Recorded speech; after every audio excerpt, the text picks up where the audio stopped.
భగవతి నమస్తుభ్యం అని దిద్దించవలసిన చేతులతో ఈ చిన్నారి చేతుల్ని అవిసిపోయేలా చేసిన దుర్మార్గులు ఎవరో బయటికి రండి. గురు బ్రహ్మ గురు విష్ణు అని పవిత్రంగా పలికే ఈ ప్రాంగణంలో అత్యాచార పహాకారాలను రేకెత్తించిన పరమ రాక్షసులు ఎవరో బయటికి రండి. పాఠశాలను బలిపీఠంగా మార్చిన కిరాతకులు ఎవరో బయటికి రండి. మీ అందరికీ దండాలెడతారు. ఈ నా కొడుకండి, ఈ బళ్ళో చేర్చిన రోజునే ఆడి బతుకు పంటలు అయిపోయిందండి బాబు. దేనికి? మీలో ఉన్న ఒక ఉపాధ్యాయుణ్ణి ఈ పసివాడు హంతకుడుగా గుర్తించాడు గనుక చెప్పండి. ఉపాధ్యాయ వృత్తికే కళంకం తెచ్చిన ఆ దుర్మార్గుణ్ణి బయట పెట్టండి.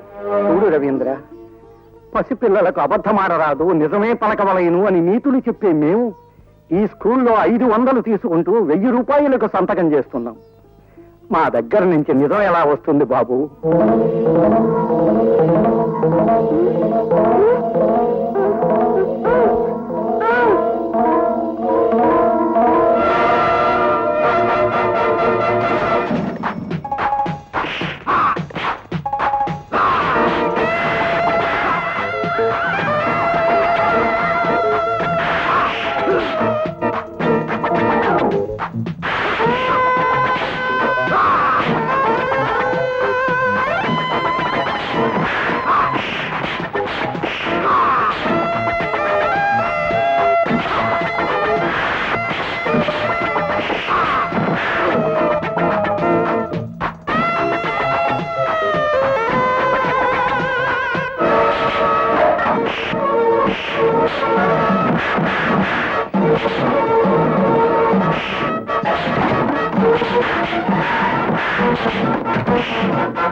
పసివాణ్ణి అవుటివాణ్ణి చేసిన నీ చేతుల్ని విరిచేస్తాను.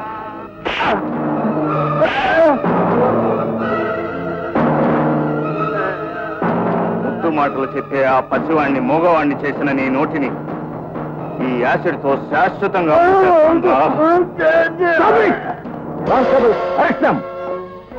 ఏమిటి దౌర్జన్యం? ఇన్స్పెక్టర్ గారు, ఇతను ఆవేశంలో చేసే ఈ పని వెనుక ఈ పాఠశాలలో జరిగిన చాలా ఘోరాలున్నాయి. వీళ్ళెవరూ ఉపాధ్యాయులు కాదు. వీళ్ళకి జడిసి చైర్మన్ గారికి భయపడి ఇన్నాళ్ళు నేను నోరు మూసుకోవాల్సి వచ్చింది.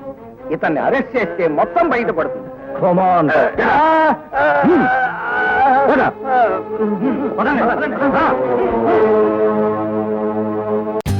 For more updates, like, comment, subscribe to our channel. Hey darlings, గంటని click చేయడం మర్చిపోకండి.